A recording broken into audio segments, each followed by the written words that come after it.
পুঞ্চাটি গ্রামে এক অস্বাভাবিক মৃত্যু ঘিরে চাঞ্চল্য এলাকায়। হুড়া থানার পুঞ্চাটি গ্রামে এক অস্বাভাবিক মৃত্যু ঘিরে চাঞ্চল্য এলাকায়। আজ ভোরবেলাতে এক ব্যক্তি গলায় ফাঁস নিয়ে আত্মহত্যা করেছেন বলে জানা যায়।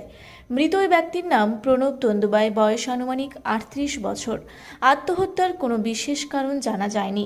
স্থানীয় সূত্রের খবর, হুড়া থানার পুলিশ এসে দেহটিকে উদ্ধার করে এবং দেহটিকে ময়নাতদন্তের জন্য পুরুলিয়া সদর হাসপাতাল ও মেডিকেল কলেজে নিয়ে যাওয়া হয়। হুড়া থেকে জয়শ্রীদের রিপোর্ট, রূপসী বাংলা মিডিয়া।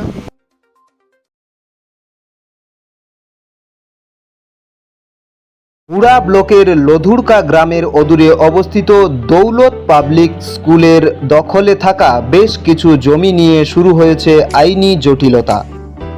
1197 দাগের যে বেলাবহল মৌজা এবং 2239 দাগের যে লুধুরকা মৌজা, এই দুটো জমি আপনারা প্লিজ কেউ কিনবেন না, কারণ আপনারা বিপদে পড়তে পারেন, আইনি একটা লড়াইতে পড়ে যেতে পারেন।